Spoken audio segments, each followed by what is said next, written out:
J'arrive pas à trouver mon truc. Voilà. Mais si ça se reproduit toujours à la même place, comme tantôt, tu disais dans le W de Cassiopée. Ben oui. C'est ça. Ça fait des années que je vois dans Cassiopée. Et ce sont des éclairs qui sont assez marrants, parce que les flashs sont des fois mauves, ou des fois blanc-bleu. Blanc-bleu. Je confirme ce que tu dis, parce qu'on l'a vu cet été, Manon et moi, durant une soirée d'observation, parce que Manon, on fait partie de Zone Parallèle comme enquêtrice aussi, puis on fait des soirées d'observation. Et c'est ce qu'on a remarqué aussi pour Cassiopée, autant que vers la pointe du pôle Nord, là, la Grande Ourse, ou dans le coin de la ceinture d'Orion aussi. Il y a des flashs étranges qui se produisent dans ce coin-là. On va nous dire que c'est un géostationnaire qui est là. C'est sûr qu'on va nous dire ça. Mais c'est parce que... ouais, une espèce de drone. Sont-tu fatigués avec ça? Je la trouve drôle. Une lanterne taille. L'une de l'autre, et on voit la même chose. Ah ben ça doit être ça. Tu viens de dire la réponse, Janie. Une lanterne taille lancée dans l'univers par je sais pas qui. Une lanterne taille, mais ça, il y en a de haute altitude probablement maintenant. Ça, c'est une autre affaire. Quand quelqu'un m'envoie une vidéo avec une lanterne taille, pour moi, je sais que c'est ça. C'est évident que c'est ça. Puis qu'on m'ostine, non, c'est pas ça, c'est vraiment une ovni. Lâchez-moi les baskets avec ça. Là, des fois, puis là, je lui dis, bon, ça y est, on passe pour des sceptiques parce qu'on dit, non, je veux juste débunker ta vidéo. Je te confirme que c'est une lanterne taille. Quand vous voyez une lumière qui scintille, puis qui vraiment scintille, mais drôlement, comme une flamme le fait. C'est une flamme, oui. C'est ça. Regardez votre chandelle qui scintille. C'est la même chose. Quand vous voyez cet engin-là qui semble très, très gros, en fait, ça a à peu près même pas 1 mètre de haut pour la plupart, puis non, c'est une bougie qui est dedans ou une chose à gaz là, que on l'a testé en plus cet été. On en a envoyé 2 des lanternes dans ce genre-là. Fait que on sait reconnaître des lanternes, fait que c'est ça. Moi, j'en ai vu à plusieurs reprises des lancers de lanternes taille, notamment dans le parc de Saint-Cloud, le parc de Versailles. C'est très reconnaissable. On peut pas confondre avec autre chose. Hein. Mais c'est ça. On sait reconnaître les différences entre ça ou un satellite ou peu importe. On étudie le phénomène. On a remarqué certaines affaires parce qu'on l'étudie et on les suit. Moi, à chaque fois que la station spatiale passe, là, j'ai une application sur mon téléphone qui me dit bip, bip, bip, ça sonne, go. Elle passe dans 5 minutes, watch ça. Je l'ai filmé combien de fois? Je l'ai vu combien de fois? Comme les autres stations spatiales aussi. On n'est pas des fous, on est des enquêteurs, plutôt enquêtrices dans notre cas, où on a vraiment cette capacité-là de faire la différence parce qu'on a étudié le phénomène. C'est tout. C'est aussi simple que ça. De toute façon, quand on étudie le phénomène, on sait de quoi on parle, on est capable de faire le distinguo entre différentes choses. Hein. C'est ça. Voilà, moi ça fait 45 ans que je regarde le ciel de façon extrêmement attentive. J'en ai vu des trucs, hein, et puis des trucs. Ce qui m'a terrifié en 2016, c'est une apparition. Il y a eu une panne d'électricité déjà. Je me suis retrouvée dans le noir et j'étais dans une maison que je ne connaissais pas. Je savais pas où était le compteur électrique, ni rien du tout. Donc c'était un peu la panique. Et j'ai quand même vu par la fenêtre d'une salle de bain une grande baie vitrée qui donnait sur la campagne. L'observation a duré 1h30, qui est long parce qu'il y a eu plusieurs observations. Et j'ai quand même vu passer 2 bazars très très lumineux.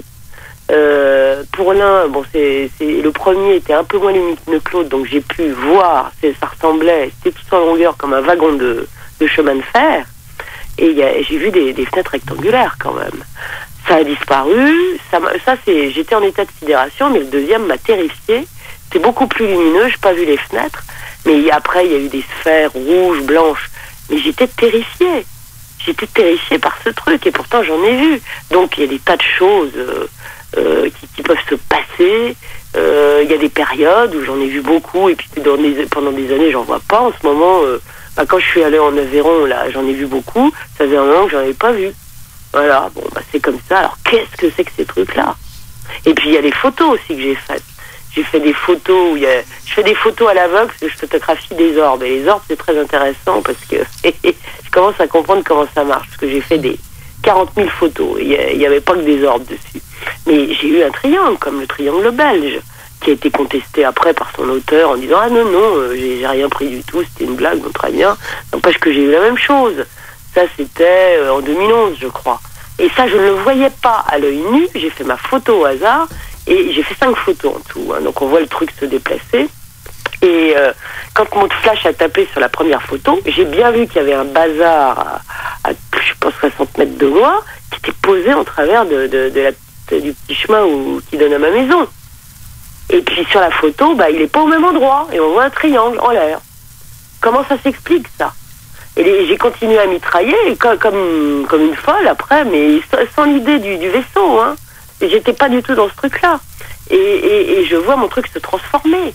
Et plus ça se rapproche, plus c'est petit. Et j'ai un point de comparaison, un arbuste. Et le machin que j'ai vu, qui devait faire au moins, plus de la largeur du chemin, hein, qui doit faire 3-4 mètres, et sur les photos les plus proches de moi, il fait pas plus de 60 cm vu la taille de l'arbuste qu'il y avait à l'époque. Donc ça veut dire que plus le machin se rapprochait, plus il diminuait de taille. J'ai appelé ça la perspective inversée. Comme si on n'était pas sur les mêmes lignes de temps. Ce qui veut dire que plus il se rapprochait de moi, plus il s'éloignait en fait. Et à la fin, ça termine par un truc complètement énergétique. Ça a plus de forme matérielle, quoi. Bon, ça m'a frappé. Hein. Et ça, je ne le voyais pas à l'œil nu. J'ai fait ça à l'aveugle.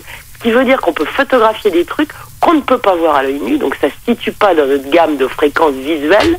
Ce qu'on appelle la lumière réelle pour nous, ça se doit se situer, puisque notre appareil peut le capter en numérique, dans des zones d'infrarouge ou d'ultraviolet. Voilà. Donc ça veut dire qu'il y a des tas de bazars qui doivent se balader qu'on ne voit pas. Parce que notre visuel, notre équipement visuel dans notre cerveau ne nous permet pas de le voir. Oui, c'est un fait, ça. Parce qu'on a le cerveau sur le 3D. On a un cerveau branché sur le 3D. Fait que c'est tout ce qui est au-delà du 3D et c'est pas toujours capté. Puis on capte des zones de fréquence. Hein. Oui, oui. Mais c'est tout. Ça, c'est extrêmement réduit ce qu'on voit. On voit pas du tout la réalité, à mon avis. Oui, c'est assez dur à percevoir différemment. Sur ces quelques secondes, il nous reste à peine 25 minutes à l'émission déjà. Ça passe tellement vite. Il va falloir que tu reviennes, Elisabeth. Jenny aussi. Parce qu'on n'a même pas effleuré le corps de ce que j'ai. J'ai une feuille pleine. J'ai même pas posé aucune de ces questions-là. Fait des petites notes, tu vois. Aucune de ces questions a été posée à date, mais je vais en avoir une, pas pire, par exemple, mais qu'on revienne de la pause. Mais avant d'y aller, je veux saluer Jenny qui nous regarde de la Bretagne. Bonjour, Jenny. Et Sonia Toulouse, Lorraine Cyr qui dit merveilleuse émission. Sonia, elle dit qu'elle suit les vidéos beaucoup d'Elisabeth de Caligny.